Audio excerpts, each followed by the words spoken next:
जय श्री राम, राधे राधे। स्वागत है आप सभी का मेरे चैनल में। आशा करती हूँ आप सभी स्वस्थ होंगे।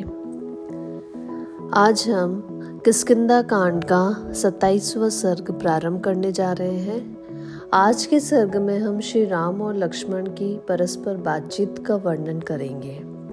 तो श्रवण कीजिए आज का सर्ग, अंत तक बने रहिएगा। जब वानर सुग्रीव का राज्याभिषेक हो गया और वे किष्किंधा में जाकर रहने लगे, उस समय अपने भाई लक्ष्मण के साथ श्री राम जी प्रसवर्णगिरि पर्वत पर चले गए। वहां चीतों और मृगों की आवाज गूंजती रहती थी। भयंकर गर्जना करने वाले सिंहों से वह स्थान भरा था। नाना प्रकार की झाड़ियां और लताएं उस पर्वत को आच्छादित किए हुई थी और वृक्षों के द्वारा वह सब और से व्याप्त था। रीछ, वानर, लंगूर, बिलाव आदि जंतु वहां निवास करते थे। वह पर्वत मेघों के समूह सा जान पड़ता था। दर्शन करने वाले लोगों के लिए वह सदा ही मंगलमय और पवित्र कारक था। उस पर्वत के शिखर पर बहुत बड़ी और विस्तृत गुफा थी। लक्ष्मण सहित श्री राम ने उसी का अपने रहने के लिए आश्रय लिया। रघुकुल का आनंद बढ़ाने वाले निष्पाप श्री रामचंद्र जी वर्षा का अंत होने पर सुग्रीव के साथ रावण पर चढ़ाई करने का निश्चय कर कर वहां आए थे। उन्होंने लक्ष्मी की वृद्धि करने वाले अपने विनय युक्त भ्राता लक्ष्मण से यह समयोचित बात कही। शत्रुदमन सुमित्रा कुमार, यह पर्वत की गुफा बड़ी ही सुंदर और विशाल है। यहाँ हवा के आने जाने का भी मार्ग है। हम लोग वर्षा की रात में इस गुफा के भीतर निवास करेंगे। राजकुमार, पर्वत का यह शिखर बहुत ही उत्तम और रमणीय है। सफेद, काले और लाल हर तरह के प्रस्तर खंड इसकी शोभा बढ़ा रहे हैं। यहाँ नाना प्रकार की धातुओं की खाने हैं। पास ही नदी बहती है, उसमें रहने वाले मेंढक यहाँ भी उछलते कूदते चले आते हैं। नाना प्रकार के वृक्ष समूह इसकी शोभा को बढ़ाते हैं। सुंदर और विचित्र लताओं से यह शैल शिखर हरा भरा दिखाई देता है। यहाँ पर अनेक प्रकार के पक्षी भी चहक रहे हैं।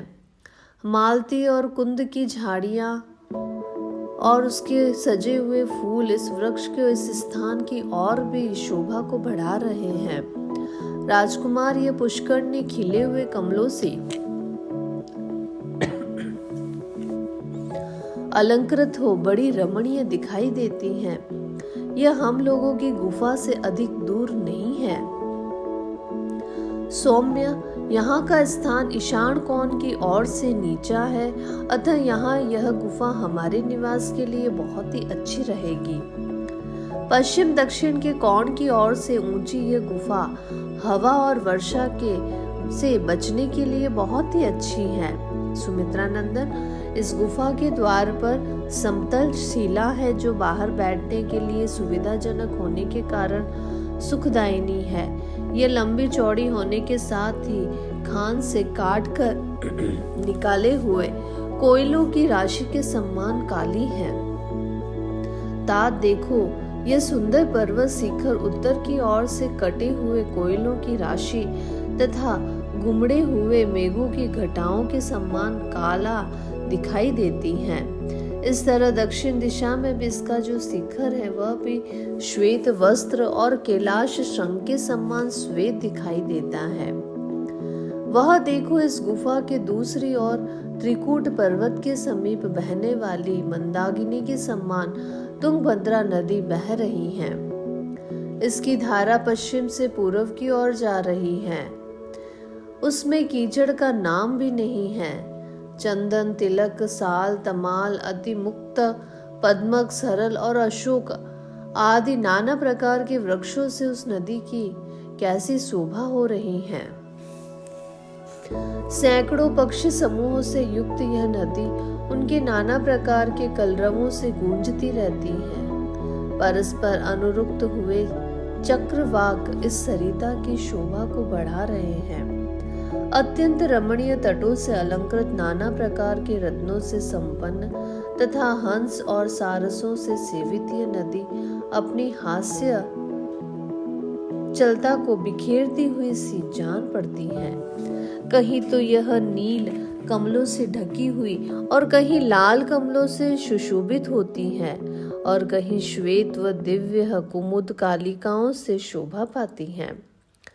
सैकड़ों जल पक्षियों से सेवित तथा मोर व कौंच के कलरव से मुखरित हुई यह सौम्य नदी बड़ी ही रमणीय प्रतीत होती है। वह देखो, अर्जुन और चंदन के वृक्षों की पंक्तियां कितनी सुंदर दिखाई दे रही हैं। शत्रुसूदन, सुमित्रा कुमार, यह स्थान अत्यंत ही रमणीय और अद्भुत है। विचित्र काननों से सुशोभित सुग्रीव की रमणीय किष्किंधापुरी भी यहीं से अधिक दूर नहीं है। विजयी वीरों में श्रेष्ठ लक्ष्मण मृदंग की मधुर ध्वनि के साथ गरजते हुए वानरों के गीत और वाद्य का गंभीर घोष यहाँ से सुनाई देता है। निश्चय ही कपिश्रेष्ठ सुग्रीव अपनी पत्नी को पाकर राज्य को हस्तगत करके और बड़ी भारी लक्ष्मी पर अधिकार प्राप्त करके सुहृदों के साथ आनंद उत्सव मना रहे हैं। ऐसा कहकर श्री रामचंद्र जी लक्ष्मण के साथ उस प्रस्तव वर्ण पर्वत पर, जहाँ बहुत सी कंदराओं और कुंजों के दर्शन होते थे, वहां निवास करने लगे। यद्यपि उस पर्वत पर परम सुख प्रदान करने वाले बहुत से फल, फूल आदि आवश्यक पदार्थ थे, तथापि राक्षस द्वारा हरी गई प्राणों से भी बढ़कर आदरणीय सीता का स्मरण करते हुए भगवान श्री राम को वहां तनिक भी सुख नहीं मिलता था। सीता के वियोग जनित शोक से आंसू बहाते हुए वे अचेत हो जाते थे। श्री राम को निरंतर शोकमग्न रहकर चिंता करते देखकर उनके दुख में सम्मान रूप से भाग लेने वाले भाई लक्ष्मण ने उनसे विनय पूर्वक कहा, वीर, इस प्रकार व्यथित होने से कोई लाभ नहीं है, अतः आपको शोक नहीं करना चाहिए, क्योंकि शोक करने वाले पुरुष के सभी मनोरथ नष्ट हो जाते हैं। यह बात आपसे छिपी नहीं है। रघुनंदन, आप जगत में कर्मठ वीर तथा देवताओं का समादर करने वाले हैं, आस्तिक, धर्मात्मा और उद्योगी हैं। यदि आप शोक व उद्यम में छोड़ देते हैं तो पराक्रम के स्थान स्वरूप सम्रांगण में कुटिल कर्म करने वाले उस शत्रु का, जो विशेषतः राक्षस हैं, वध करने में समर्थ न हो सकेंगे। अतः आप अपने शोक को जड़ से उखाड़ फेंकिए और उद्योग के विचार को सुस्थिर कीजिए, तभी आप परिवार सहित उस राक्षस का विनाश कर सकते हैं। काकुत्स्थः, आप तो समुद्र, वन और पर्वतों सहित समूची पृथ्वी को भी उलट सकते हैं। फिर उस रावण का संहार करना तो आपके लिए कौन सी बड़ी बात है। यह वर्षा काल आ गया है, अब शरद ऋतु की प्रतीक्षा कीजिए, फिर राज्य और सेना सहित रावण का वध कीजिएगा। जैसे राख में छिपी हुई आग को हवन काल में आहुतियों द्वारा प्रज्वलित किया जाता है, उसी प्रकार मैं आपके सोए हुए पराक्रम को जगा रहा हूँ। लक्ष्मण के शुभ व हितकर वचन की सराहना करके श्री रघुनाथ जी ने अपने स्नेही सुहृदय सुमित्रा कुमार से इस प्रकार से कहा, लक्ष्मण, अनुरागी, स्नेही, हितैषी और सत्य पराक्रमी वीर को जैसी बात कहनी चाहिए वैसे ही तुमने कही है। लो, सब तरह के काम बिगाड़ने वाले शोक को मैंने त्याग दिया है। तुम्हारी बात मान लेता हूँ। सुग्रीव के प्रसन्न होकर सहायता करने और नदियों के जल के स्वच्छ होने की बाट देखता हुआ मैं शरद काल की प्रतीक्षा करूंगा।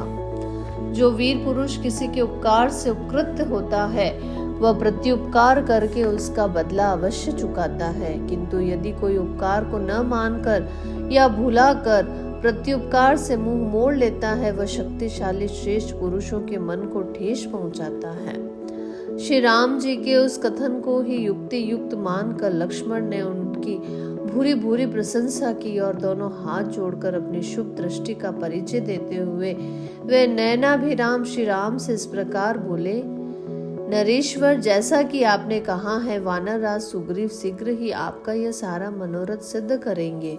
अतः आप शत्रु के संहार करने का दृढ़ निश्चय लिए शरद काल की प्रतीक्षा कीजिए और इस वर्षा काल के विलंब को सहन कीजिए।